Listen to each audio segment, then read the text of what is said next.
KTM has just revealed one of the most extreme motorcycles money can buy. And this is far more than just another adventure bike. This is the 2027 KTM 450 Rally Replica, a true rally machine built incredibly close to the factory bikes that conquer Dakar. This motorcycle was not designed for casual touring or city cruising.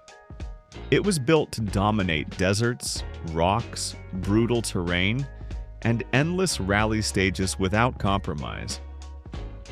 Under the bodywork sits a 450 cubic centimeter liquid-cooled single-cylinder engine, paired with a 6-speed transmission geared specifically for rally performance.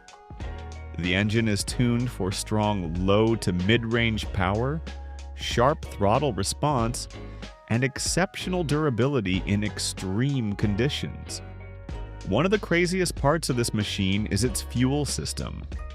KTM fitted it with 3 separate fuel tanks with a total capacity of around 34.5 liters.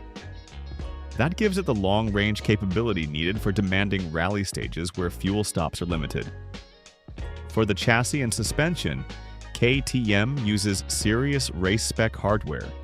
It features WP Pro component suspension, Brembo brakes, CNC machined triple clamps, tapered alloy handlebars, and a carbon fiber navigation tower.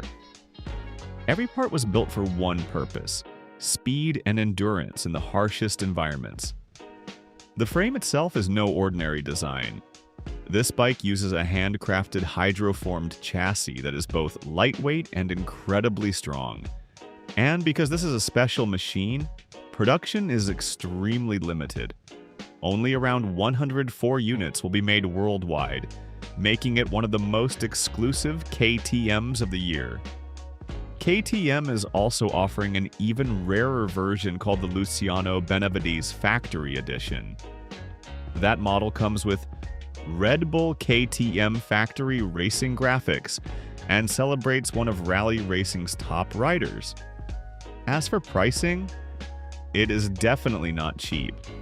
The standard version already sits in premium territory, while the factory edition goes even higher. So make no mistake, this is not a bike for everyone. This is a pure rally weapon that just happens to be available for purchase. So, what would you choose? This ultimate rally machine or a high-end Italian superbike?